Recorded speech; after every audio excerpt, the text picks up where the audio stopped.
I'm Aryeh Schwartz along with Rachel Galligan, and welcome to the Winsidr Show, where it's all about the W.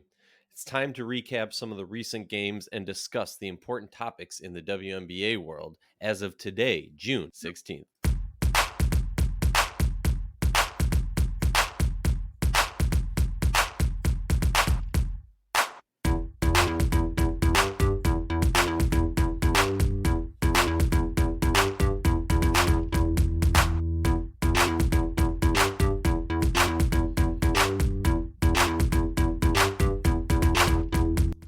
If you like our show, please consider joining our Patreon community, patreon.com/Winsidr. For less than a cup of coffee a month, you can directly show support for the hard work we do covering the W. And don't forget to see our amazing staff's written content over at winsidr.com. That's winsidr.com. And remember, downloading the episode makes our stats look better and allows us to continue doing this important work. Rachel, how you doing? There's been a lot of happenings in the WNBA world, a lot of chatter on social media. What's going on in your mind today? I'm good. I'm good. I'm excited for this week. We're entering kind of that second thirds. Is that the right term? I guess part of the season, which I think is going to be really interesting. I mean, obviously, we're entering into that period of time right before the Olympic break. We've got some teams that are really struggling. We've got some teams that, I think are playing really, really impressive. Maybe a little bit of inconsistencies. You got some players out. We've got some drama. There's a lot going on. A lot we can talk about. Yeah, and let me just say my piece with all this drama about Skylar and Jazz Jones and all of that. First of all, I'm here for it. You know what? Like for so long, at least my feelings and Rachel, obviously, it's our show together, so jump in, shut me up whenever you want. I feel like for so long in the WNBA world, like I don't know if it's been an unspoken thing or a spoken thing behind doors, whatever it is, it's like we don't encourage these players to speak their mind. If a player wants to get into a Twitter beef, get into that Twitter beef. If you feel that your player, your teammates getting disrespected, get out there and defend them. You know what I mean? Like I am all for that. If another player wants to highlight someone breaking some ankles, I am all for that. My issue with this whole thing is, and I tweeted this out, is all of these outlets that completely ignore the WNBA, right? They show up for game 5 of the WNBA finals. They show up when there's a random beef between players or a player gets arrested or something like that happens. And maybe if you're lucky they show up for a game winner from like a select few players and they'll put that in the top 10. That's my issue. If you want to talk about, you know, one side of the WNBA world, you have to talk about the actual basketball side. And I'm going to throw some shade real quick to ESPN in around the whatever it's called. Honestly, I don't watch it because they never talk about the W. Um, I love the panel that they had. I respect all those women on the panel, but I tweeted this out also. My frustration towards that panel was essentially you're talking about this whole thing and the conflict that goes on Twitter, but you won't tie it back to the actual game, right? You're not gonna. And one of them, I'm forgetting who it was. Maybe it was Ramona Shelburne, said something to the effect of like, WNBA media needs to cover. Yes, the disparity on who's getting covered when it comes to the WNBA is there. No one's arguing that. But the part that really irks me and frustrates me is how quickly they glossed over the fact that ESPN doesn't cover the WNBA. If you don't cover the WNBA and you're just going to show up to get a soundbite, right? And then just move on and never cover them again. And I tweeted this out also. I hope we get to the point where the WNBA turns down those media appearances or those interviews and says, if you're not going to cover us as an actual league, I don't want to work with you. Sorry, that's my rant. It just bothers me that, like, yeah, it just bothers me that the only time we're going to get a segment on TV and we're supposed to be happy about it is when there's a Twitter beef. But we can't talk about the fact that Brianna Stewart's going off. Asia Wilson had a crazy game. Kelsey Plum had a crazy game. Liz Cambage, like all these players, but we can't talk about the game. We can just talk about, the Twitter fingers. And that just irks me, especially coming from people who only talk about the game. Sorry, Rachel, any thoughts on that? Or should we just No, I mean, shut up and move just on? real quick. I think the hope, at least for me, I don't want to just sound like I'm just desperate for any coverage, but obviously that the drama gets the attention. That's the case in any, I guess, any entity. People love drama, right? They love the beef. I'm hoping, this is me being positive, and that just continues to lead to more eyes. It continues to lead to more coverage, which eventually expands into just the actual basketball coverage and what's being done on and off the floor outside of just you know two players going back and forth at each other. But we'll have to sit back and see. I think there's a lot of different ways I look at it. I can look at it glass half empty, glass half full. At the Rachel, you always look at it as half full, end, and I'm always I looking mean, at it as half I can empty. be critical for sure. I mean, on one hand, I'm excited that it's being talked about. I'm excited that there's a panel of extraordinary women, on one of the most watched shows throughout the course of the day, basketball shows throughout the course of the day. But at the same time, it's kind of like, all right, still wanting to push that envelope and cover these women in the light that they deserve to be covered. Yeah, and I think the funniest thing to me was while watching that, how surprised I was when there was like some random references that the host made and some panel members made, and I was like, "Oh, like either you really did research before coming on the show so that you could talk like you knew what you were talking about, or you actually follow the league." Either way, it just frustrated me that I was shocked to see that. Let's move on. We had a few interesting games last night. The Sky dominated the Lynx. The Lynx defense looked horrendous. One of the worst Lynx defenses I've ever seen. And honestly, it keeps going back to this quote that I saw from Cheryl Reeve earlier in the season where she said, I forget if it was, we're not going to be an elite defense. We're not going to be a great defense. That quote has just like stuck with me throughout this season because as you and I were texting during the game last night, there's no reason that they can't be a good defense, right? Like we saw spurts of it. There's just no consistency of this defense. And I don't know if it was a belief that this offense is going to be so high powered that they can get away with having lapses on defense. But I truly don't think that there is any offense, maybe the Seattle Storm of last year, that is high powered enough that they can just, phone it in for defense. On the other end, the Chicago Sky, I believe they're 4-0 now with Candace Parker. Is that right, Rachel? That's correct. Yeah. Anytime I mean, Candace that's Parker was, ridiculous. anytime the Candace Parker's on the floor, they've won. Granted, you got to look at some of who they were playing. But I'm not willing to put Minnesota in the same category as the Fever at this point. So I mean, Definitely. Candace Parker clearly is a game changer for Chicago. But Chicago, they're on a little bit of a roll. They're 3-game win streak. 2 of them were against the Fever. Okay, then we're talking about Minnesota. Okay, if people want to put Minnesota in the same category as the Fever, like so be it. But I still consider this to be a Cheryl Reeve coach team and a Cheryl Reeve prepared team. So anytime you beat Minnesota, that pulls some weight for me, at least in the way that it went down.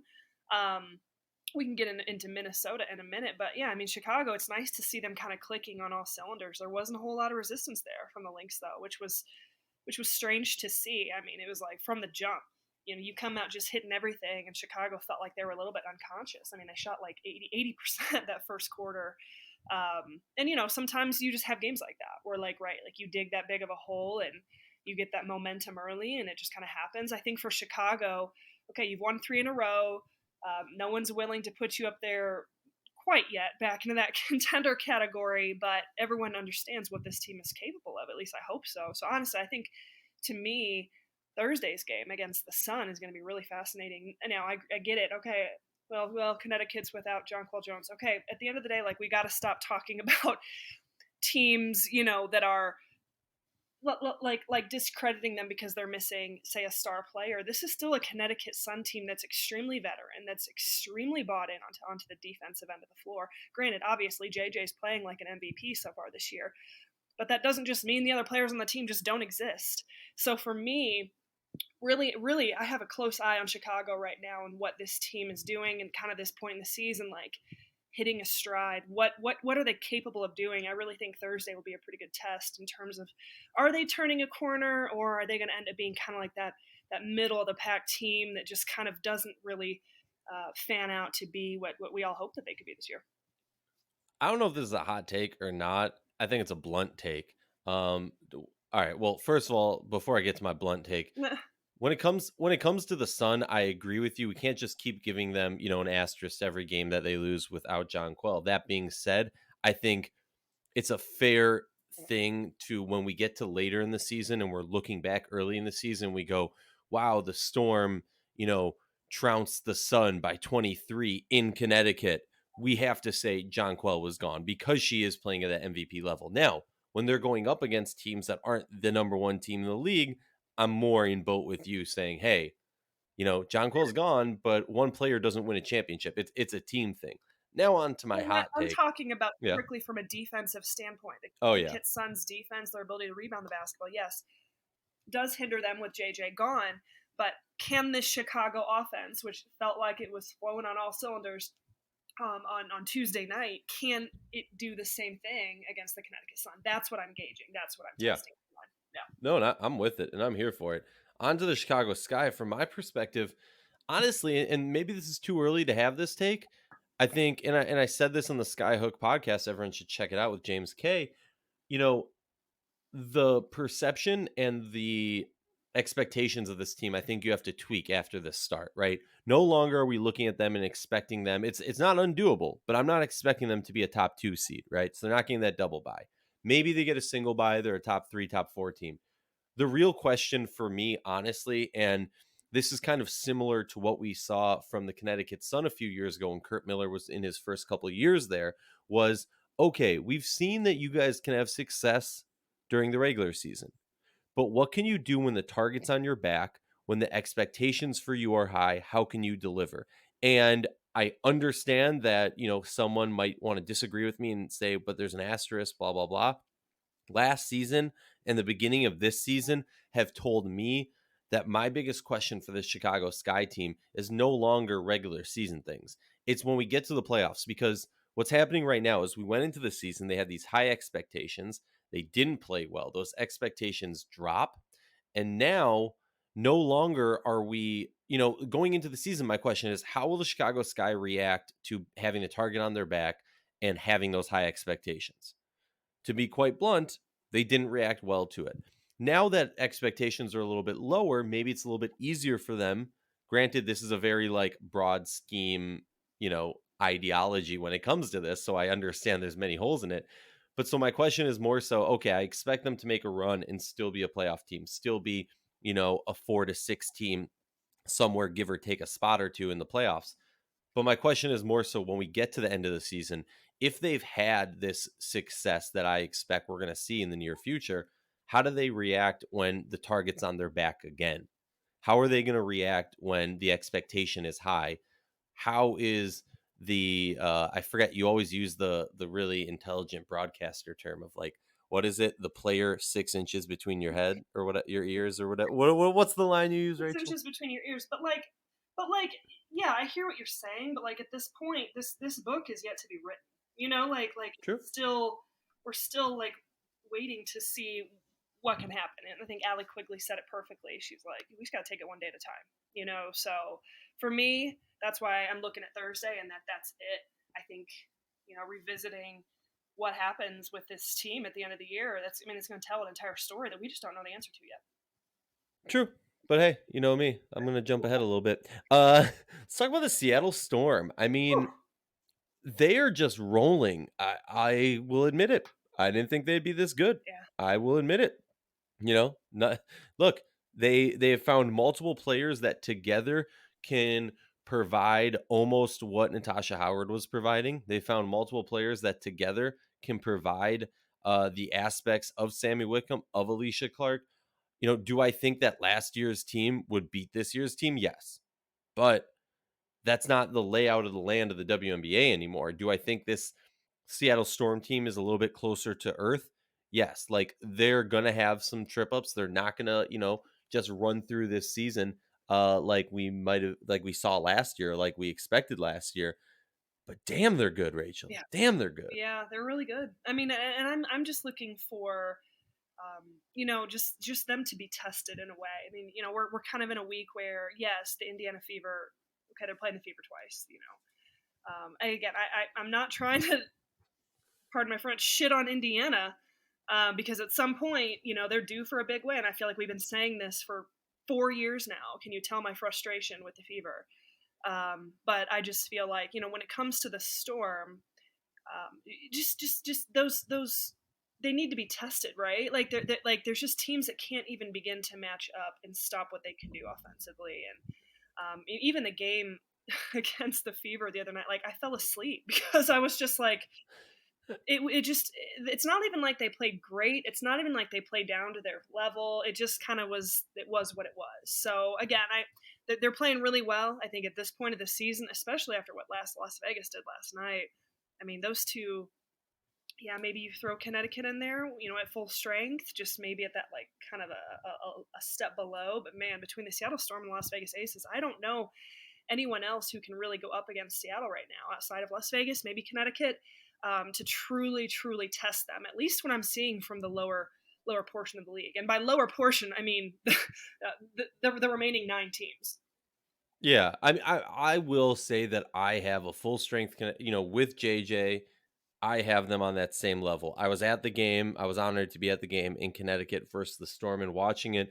It was just very clear. Not only was it very clear in my mind that it's going to take a nice time for adjustment, and it was just like the scheduling of it all, right? To have the Storm and the Sun play right after JJ's gone, just stunk for WNBA fans, someone who wants to see the greatest go at it. But also, you know, this Connecticut team, personally, I believe, is at full strength, built to give the Storm a true run for their money and maybe pull off a win. And I'll even say it, I think that they have a better matchup situation than the Aces do. Do I think the Aces are playing better basketball right now? Yes. The Aces are playing some great basketball, and we'll talk about that in a moment. But I just think the makeup of the Sun team, it's almost like I hope a full strength. If we're gonna have the Storm in the finals, I almost hope that we have a full strength Sun team against them, because I think we're gonna be going to five, and it's anybody's game. But obviously, we're 9 games into the season, so we can kind of pump the brakes on that one. You touched on something before we get to the Aces, the Fever. They just continue to be bad. I mean, their young players are not getting enough minutes to grow. Their vet players, who we already know who they are, who are getting ridiculously overpaying salaries, Mm-hmm. are not performing. Is like, we can't not talk about how bad they're playing, right? They're like, this team is not on par with any other team in the league. No. Like, it's that clear of a gap. Is it And the other thing that we've talked about time and time again is just how the Fever have tied themselves in with these contracts, where it's not like, oh, next year, they're going to have all of this free space and they can do whatever they want. Like, this roster is set for like a year or two, and I don't see them getting out of that ditch. And you have to start wondering, at what point does ownership, does leadership start to question the people who are in positions of power? But then the other question is, even if you remove those people and replace them, these contracts are already set. So they're pretty much in trouble.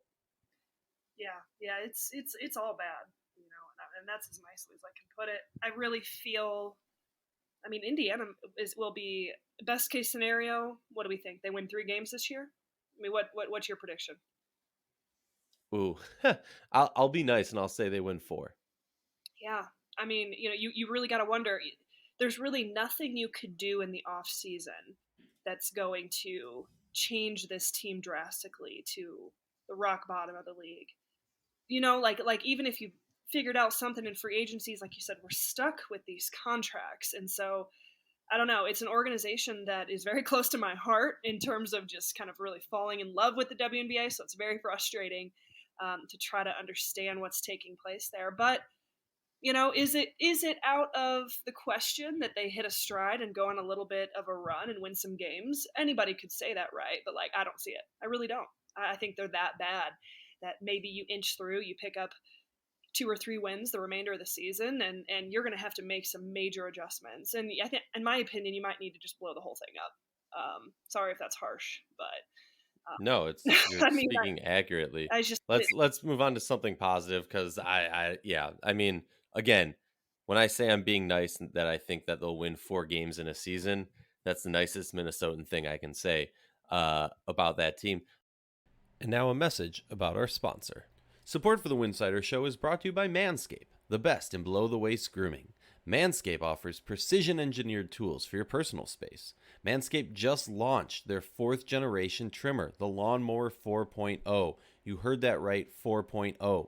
Join over 2 million men and women worldwide who have trusted Manscaped. With this exclusive offer, you can get 20% off and free worldwide shipping with the code Winsidr20 at manscaped.com. I'm one of the first to try the new Lawnmower 4.0, and I'm blown away by the performance. The craftsmanship and detail are next level. Manscaped engineered the ultimate body trimmer by focusing on intelligent, functional, and incredibly comfortable grooming experience. Their fourth generation trimmer features a cutting edge ceramic blade to reduce grooming accidents thanks to their advanced skin safe technology.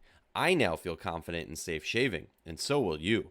The Lawnmower 4.0 even allows you to customize your trim through additional guard lengths, sizes 1 through 4. And did I mention wireless charging? The new wireless charging system helps the battery length last longer. Get 20% off and free shipping with the code Winsidr20 at manscaped.com. And trust me, you won't regret this. Now back to the show. Las Vegas Aces, the Liberty have kind of sputtered a little bit from that hot start. We kind of saw the Liberty in a nutshell in one game versus the Aces, right? They started off really hot, Mhm. then the Aces just continued to chug along and then just put that out of reach. And honestly, I saw you tweet this out and I completely agreed. The Aces in this domination of the Liberty, and I'll say domination because it was systematic, honestly put together the most complete game I've seen from them. And in my opinion, in that win, sent a message. Yes, Sabrina didn't play. Yes, Natasha Howard didn't play, but like sent a message to the league of, hey, remember how afraid you were of us coming into the season? We're still a scary team, even with Angel down. What are your thoughts on the Liberty and the Aces? I mean, the Aces look phenomenal. Kelsey Plum did Kelsey Plum things. There's anyone who's followed her career knows that she has the ability to put up insane numbers. So it was nice to see Plum, have a game like that, especially off the bench. And she's such a worker and was so disappointed in some of her recent performances. I really, really was impressed with kind of what she did. And I mean, here's the thing: Las Vegas, the big knock is, oh, can they shoot it from the perimeter? Can they knock down shots? And I was actually on a radio show in Las Vegas yesterday, and the guys, obviously very big Aces people, were they're so honed in the paint, right? Like Asia Wilson, Liz Cambage, Bill Lambier doesn't let him shoot threes, all sorts of stuff like that. And I'm like, honestly, guys, like out of any Aces team that we've seen, and again, I'm not looking at the numbers, I'm just going off my feel. This is the team that actually can make more perimeter shots than we've ever seen out of a Las Vegas team. Mm-hmm. I mean, Kayla McBride is gone. We can get into that and kind of her struggles offensively. Really, I guess that kind of goes in the category of just Minnesota as a whole and their struggles. But I really think the Aces got better in terms of their ability to stretch the floor with, Kelsey Plum. Her performance, a performance like that, it's easy to talk about how well they're shooting the ball, right? Like the day after. But between Chelsea Gray, Raquana Williams, if Jackie Young, not that she shoots a ton of them, but she's doing, shooting about 9% better than she did last year. So I think that this is a very well-rounded Aces team. I think that obviously they're going to go to their bread and butter, which is playing from the interior out. But I mean, this is the most complete team I think we've seen since the beginning of this organization, and it is fun to see. I still question the consistencies, but if you don't want, especially once you get Derek Hamby going. I mean, she played phenomenal last night. I don't think we talked about it enough. Finished from an efficient 7 for 8 from the field. I mean, we haven't really seen her like hit her stride quite yet. I don't think this team has peaked quite yet. So again, this is a very well-rounded team. I think, especially if you're talking in terms of stretching the floor and shooting the ball, this is the best team we've seen with their ability to do that. Is it going to be enough down the stretch to win a championship? I guess we'll see. Yeah, it'll be interesting to find out. I mean, you did touch on something that I feel like we talked about the Lynx. We didn't give any shout out to Nafisa Collier, Oh who my dropped, god, yeah, that was what was it, phenomenal. 24 points? Sorry, 23 points in the first half. Man, And then in, but my thing, Rachel, was in the whole second half, she took 3 shots, scoring 4 points. She goes 2 for 3. I don't understand what happened there, why the game plan wasn't feed her more and just let it rip, set a WNBA record. I mean, at one point, she was outscoring the whole team on the Lynx. Nobody else was stepping up. Props to Nafisa Collier, even in a loss, had an amazing individual performance. Yep. And as we wrap up this episode, I know Rachel's got to run. I just have two things that have Uh-oh. bothered me recently. Uh-oh. We're gonna call this segment "Airing Out Aryeh's Grievances." Number one, and I guess like this whole episode has been airing out Aryeh's grievances because we started with the whole ESPN thing. But number one, this quote unquote all-star game. Now, I will preface this by saying sources have informed me that we can expect to, if you are on the Team USA team, it will be counted as you being in an all-star game. So for your legacy, right? Because I'm all about legacy. And one of my big issues for many years was in Olympic seasons, we don't have an all-star game, so these players, Simone Augustus, what, she was like an 8-time, 7-time All-Star, something like that. Mhm. But you add in the years that she was part of the Olympics or not part of the Olympics, and you're losing out on, 3, maybe 4, maybe 5 more All-Star games, right? And that affects someone's legacy because when we talk about them when they retire, we say X amount of All-Star appearances, whatever. It's extremely frustrating. And so I want to start by saying I appreciate that the league decided to do something in this case, right? To have an all-star game so we can continue that legacy. My issue is this isn't an all-star game. It's a practice run for Team USA, okay? I don't care how you say it. Maybe you should have billed it as now, side note, I've always said that we should still vote for all-star game even if they don't play it just so those accolades can be attributed to the players who deserve it. But in that same realm, we should be calling this an exhibition game. We should be calling this Team USA versus the up and comers, right? Get some players who are under 5 years of playing in the league, and they're going to take on Team USA, right? Get some players like a Benijah Laney, like some other Courtney Williams. There's many players who maybe are past that 5 years of service type thing, but who aren't on that same star level, if that makes sense, that I would love to see have an opportunity to shine. Kind of like what the NBA does with the rookie and sophomore game or whatever. And we could tweak it, get creative. But the big issue is players like Nneka, Elena Deldon, Diana Taurasi, who have been injured, Yeah. who I would assume are going to be making Team USA, are now going to be counted as making the All-Star game, which makes no sense because Team USA is not built based on your this season performance in the WNBA. If it was, it would add a lot of complications. It isn't. And it is completely idiotic, frustrating, and many other worse words that we're doing this. In my opinion, this is a huge swing and miss from the W. Like I said, I'm glad they're doing an event, but change the name. This is not an all-star So game. what would your fix be? What would your alternative be? So like I said, I wouldn't call it an all-star Okay. game. I would call it, if you want to do a warm-up prep for the USA team, I get it. And if you want to like honor the other like just don't call it an all-star game, Okay. to be quite frank. It's the You know what I all-star mean? Like aspect that bothers you. It's what? the all-star aspect that bothers you. Okay. Yes, because again, like I said, Nneka, Elena Deldon, I haven't seen the finalized list of the Team USA roster, but my question is just if we look at all those players who are on the roster, based on their WNBA stats, would they be all stars? That's what my question is. And if the answer for anybody is no, then I think we need to re examine this. Again, I'm happy they're doing something. And I guess also maybe it rubs me the wrong way that you wait until a month before it to announce it when, for weeks, Kathy Engelbert has been going on halftime shows saying that we're going to have it. We're going to have it. If you're going to have it, put the information out. It's whatever. I'm whatever. I'm past it. Number two. So Simone Augustus, the GOAT, returns to Minnesota on this past Saturday, and we're told she would be honored. And yes, they did do a nice announcement for her, but she was honored along with Rebecca Brunson. And maybe it's because, I have a love for Simone. Maybe I'm like being quite open about my biases here. Maybe it's because, yeah, I don't know. Maybe it's because of my obsession with Simone. I don't know. But am I the only one who felt that this was wrong? Because Rebecca Brunson, I get it. They played together. All 4 of the championships were won together. They're close friends. So I get it. But looking from the outside in, it's just a little bit confusing when you have Rebecca Brunson on staff. You could honor her and announce that her jersey is going to be retired at any point during the season, at any home game.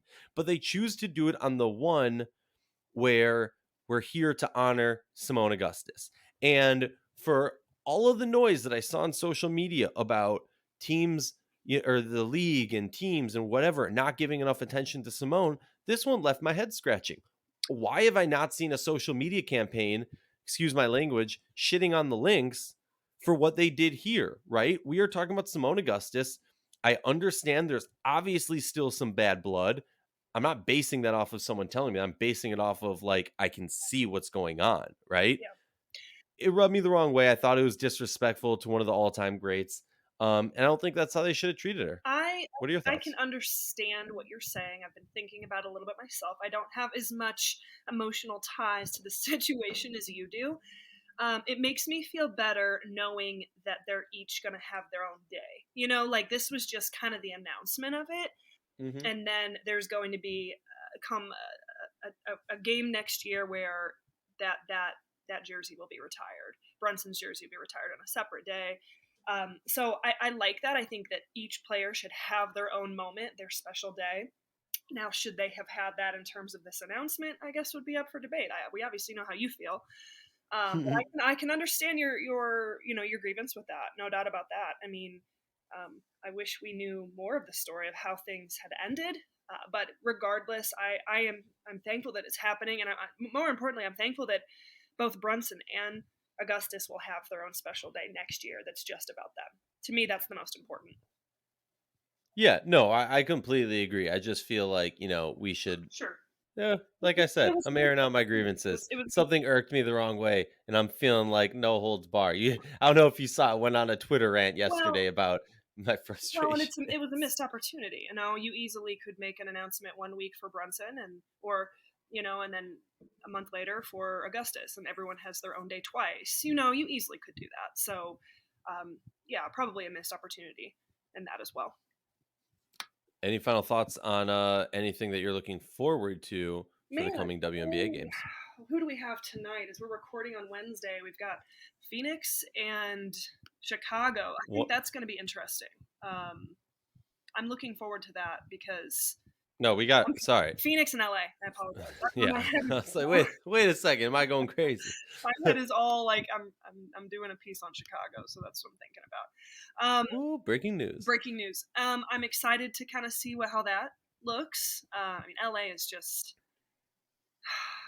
they're we'll need to save that for later in the week when we record again. And then a big night on Thursday. It feels like everybody's playing. We've got Seattle Storm, Indiana Fever, Atlanta Dream at Washington, Connecticut Sun versus Chicago. Really excited about that one. I think Minnesota versus Dallas will be a good test. The only one that I'm not super thrilled about will, be the Seattle and Indiana Fever one. But hey, you never know. Maybe the Fever will be a huge win. So, Well, let's do this real quick, Rachel. We got six all right, games today and tomorrow. Pick them real quick. Mercury versus Sparks. You go first. I'm going Mercury. All right. Yeah, I'm going Mercury also, but I do think this might be a game where the Sparks can pull off just because uh of that high pace game that they like to play. I agree. But yeah, It's not a for sure. They could steal one here for sure. yeah, I would say for the betting people, I don't know what the odds are. I would assume that the odds makers are smart enough to know that the Mercury should win this one. If you want to win big, not a bad idea to bet on the Sparks. Dream versus Mystics. Going to be an interesting one. I'll go first on this one. My gut says Dream, but I'm going to go Mystics because I have faith in this vet team recuperating from that horrendous loss to them recently. Who do you It's a take? tough one. It's almost like flip a coin. I don't quite understand enough of both of these teams yet, as they're still trying to work through this earlier portion of the season with their identity. But I honestly I think the Mystics will win, but just for the sake of pick'em, I'm gonna go with Dream. I like that. Yeah, too many people go with just like who they think are gonna win often, and this fairly has ruined my record in pick'em. But often, if I see a lot of people going, "Oh, these two teams are gonna play," and everyone's picking the Dream, I'm like, "All right, let's go Mystics because that's a big win." And often it slaps me back in my face. Who you going with the Storm and the Fever? That's a tough one. All right, moving on. We're obviously both going Storm. Although if the Fever pull it off, you could not pay me enough to not be in that post game press conference. Uh, Connecticut Sun versus the Chicago Sky tomorrow. I'm going Who you going with? Chicago. I'm going Chicago also. Without John Quell, I think it's going to take a little bit more time. I know we're not going to put asterisks on it. I think it's going to take more time for them to kind of get their system going. Not having Kurt Miller, obviously, I have a lot of respect and admiration for Brandy Poole, but without Kurt Miller being there, uh, and John Quell missing, I think we're still gonna see some growth pains. But I'm not worried about the Connecticut Sun. But I do see a continuing the streak for the Chicago Hold on. I Sky. do want to make a quick note. Shout out to Kurt Miller and his family. We are thinking of you, Yes. praying for you. We hope everything is okay with your mother, and just sending our best regards to Coach. And hopefully things can improve and he can get back with the team soon. Yeah, definitely. And we might have to get Brandy on the pod now that Absolutely. she's taken over the reins for a little bit. Minnesota Lynx, Dallas Wings. I'll let you go first, Rachel. I'm going Dallas. So I completely agree with you. And looking at it, I was like, I'm going Wings. But then this little voice in my head said, the Lynx just got embarrassed. They're gonna come back firing. That I'm gonna go Lynx, but also like that's one of those pick'em situations where it's like I feel like the Wings are gonna win, but I also feel like most people are gonna pick the Wings, so let me go Lynx. yeah, But that's also probably my Minnesota bias. that's a good one because I'm curious to see how Minnesota responds to last night. That'll be a good one. To me, that might be the game of the night. Yeah, because and honestly, I mean, you look at it and you think to yourself, what like when I look at the matchups, I split it up into two, right? It's either front court or back court. What's the weakness and what's the other team's strength? And the Wings obviously have a strength in the backcourt, and the Lynx have obviously struggled in the backcourt. So my question is, which one are we going to go with? Moving on, last game of the night, Liberty versus Aces. Hmm, Who are you going with, Rachel? I should I go first because I've been making you go go first a ahead. lot. I'm going Aces, so. Yeah, I think I'm gonna go Aces too. Yep. All right. So the kicker for us is going to be the Dream versus the Mystics and the Lynx versus the Wings to decide who takes pick 'em today. Rachel, as always, thanks for joining me and have a great rest of your day. Thanks, guys. Bye bye.